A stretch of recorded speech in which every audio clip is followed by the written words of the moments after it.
Hello बच्चों, पढ़ाई अच्छे से चल रही है। चलिए पढ़ने के लिए तैयार हैं आप लोग। सामाजिक विज्ञान बच्चों, सामाजिक विज्ञान में इतिहास, भूगोल, नागरिक शास्त्र और अर्थशास्त्र ये चारों विषय हैं आपके। हमने आपको इसके पहले की वीडियो में बताया भी था बच्चों। तो आज हम लोग सामाजिक विज्ञान में भूगोल पढ़ेंगे। भूगोल में भारत, आकार और स्थिति इस पाठ के विषय में पढ़ेंगे बच्चों।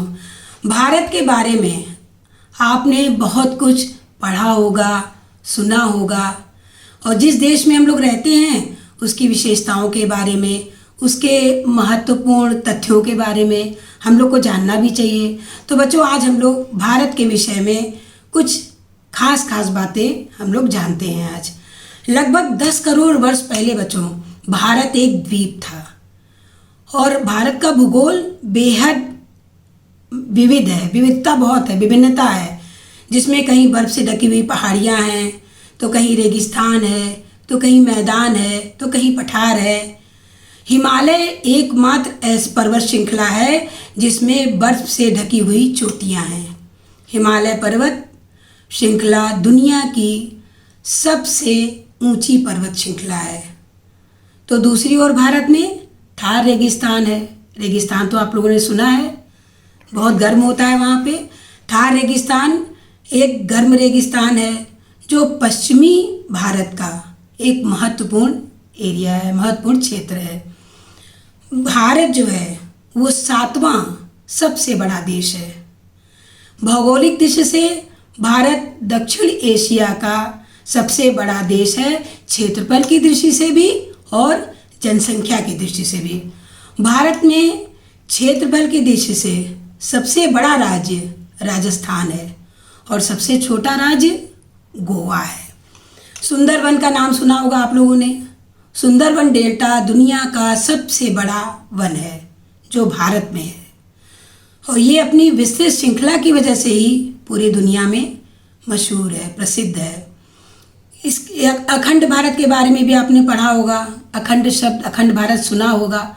अखंड भारत में बच्चों हम आपको बता दें कि पहले अखंड भारत जो था उसमें पाकिस्तान, अफगानिस्तान, बांग्लादेश, श्रीलंका, बर्मा, थाईलैंड ये सब देश आते थे। जो इनमें से कुछ देश तो बहुत पहले ही अलग हो गए भारत से, और कुछ देश जो हैं वो आज़ादी के बाद हमारे देश से अलग हुए हैं, जैसे पाकिस्तान है, बांग्लादेश है। भारत एक विशाल देश है। ये पूर्ण रूप से उत्तरी गोलार्ध में स्थित है और हिंद महासागर के शीर्ष पर है।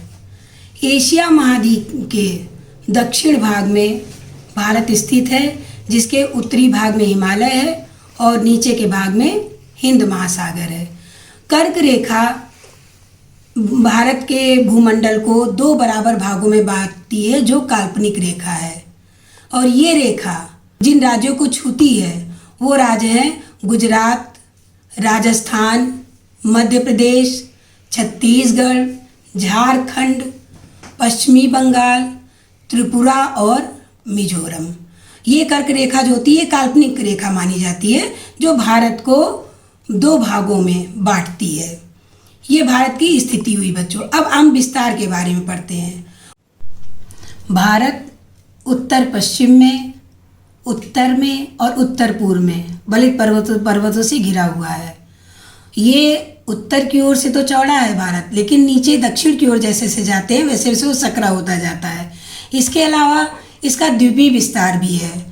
दक्षिण पूर्व में बंगाल की खाड़ी में अंडमान निकोबार द्वीप समूह है। तो यहाँ तक हमारे भारत का विस्तार है।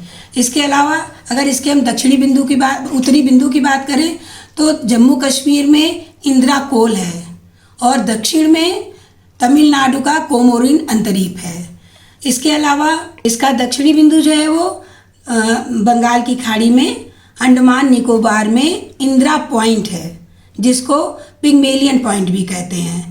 तो इस तरह भारत का विस्तार उत्तर में हिमालय से लेकर दक्षिण में हिंद महासागर तक है, और पश्चिम में गुजरात में कच्छ के रण से लेकर के इधर पूर्व में आइए तो म्यांमार सीमा तक है। बच्चों, आपको भारत की स्थिति पता है? भारत की स्थिति जो है वो दक्षिण एशिया में है और भारत क्षेत्रफल और जनसंख्या दोनों ही दृष्टि से दक्षिण एशिया का सबसे बड़ा देश है।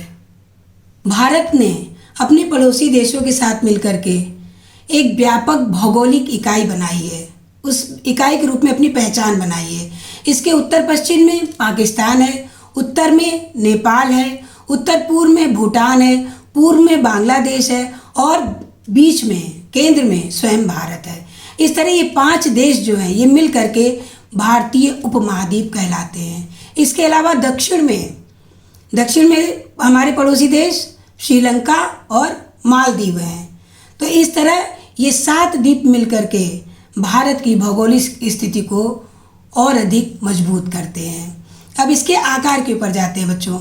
ये जो भारत का आकार है ये चतुष्कोणीय है और ये भारत विश्व का 7वां सबसे बड़ा देश है। इसमें रूस, कनाडा, संयुक्त राज्य अमेरिका, चीन, ब्राज़ील और ऑस्ट्रेलिया, इसके बाद जो 7वां स्थान है वो हमारे भारत देश का है।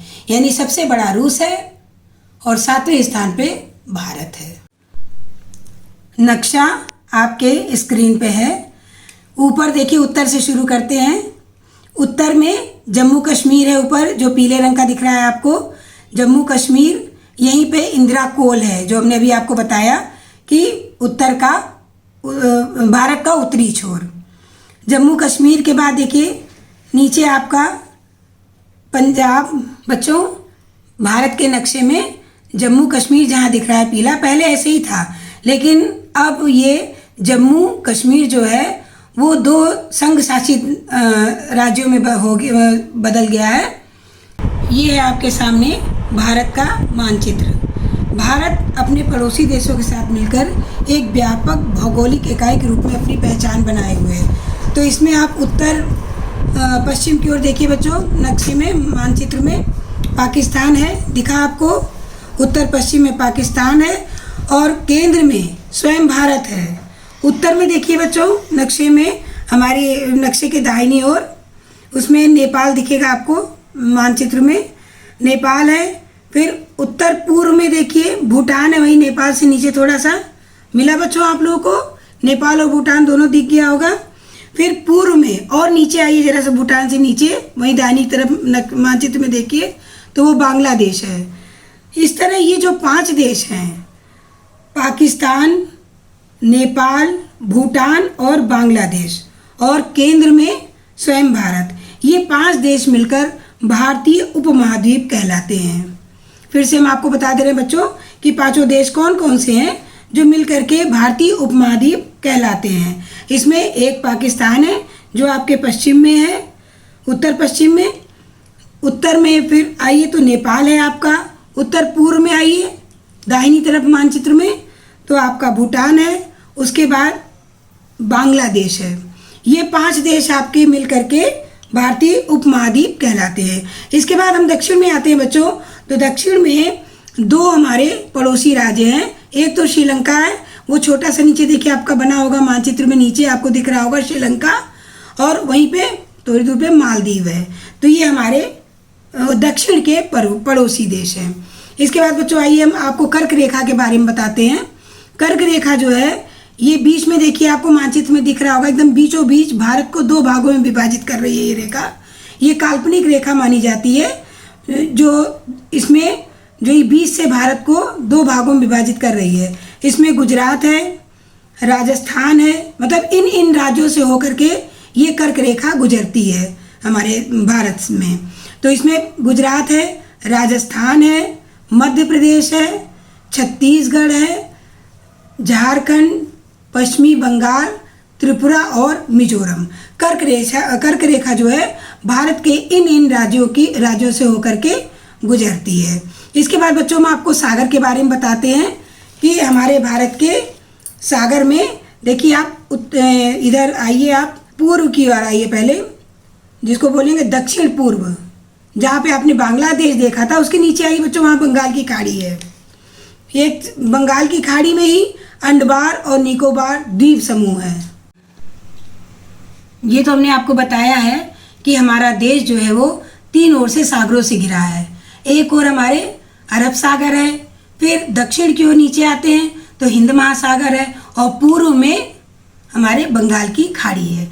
अब इन 3 सागरों के तट पर कौन कौन से राज्य हैं, हम उनको आपको मानचित्र में बताते हैं।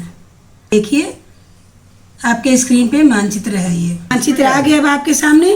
तो मानचित्र में देखिए बाईं तरफ अरब सागर है। अब हम आपको ये बताने जा रहे हैं कि अरब सागर के तट पर कौन कौन से हमारे राज्य हैं।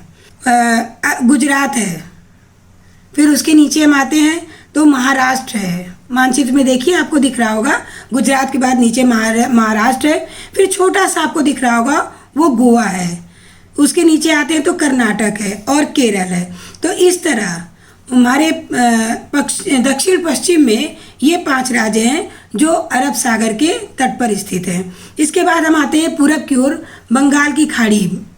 बंगाल की खाड़ी बंगाल की खाड़ी के तट पर जो राज्य हैं उनमें है तमिलनाडु, आंध्र प्रदेश, उड़ीसा और पश्चिमी बंगाल। तो इस तरह ये बंगाल की खाड़ी के तट पर ये हमारे राज्य बसे हुए हैं। इस प्रकार बच्चों मानचित्र में आपको हमने सारे सागर और सागर के किनारे 3 समुद्र बताए, और समुद्र के किनारे जो हमारे राज्य स्थित हैं हमने उनके बारे में आपको बताया। बच्चों आपको मानचित्र में समझ में आ गया होगा हमारे हिमालय की स्थिति, हमारे दक्षिण में हिंद महासागर, हमारे पश्चिम में अरब सागर, हमारे पूर्व में बंगाल की खाड़ी और कर्क रेखा जिन जिन राज्यों से गुजरती है, ये सब हमने आपको बताया। आपको मेरे ख्याल समझ में आ गया होगा। फिर भी अगर कोई परेशानी हो तो आप हमसे प्रश्न पूछिएगा। अब इसके बाद आगे के पाठ को पढ़ाने के लिए हम अगले वीडियो में आपसे मिलेंगे। शुभकामनाएं।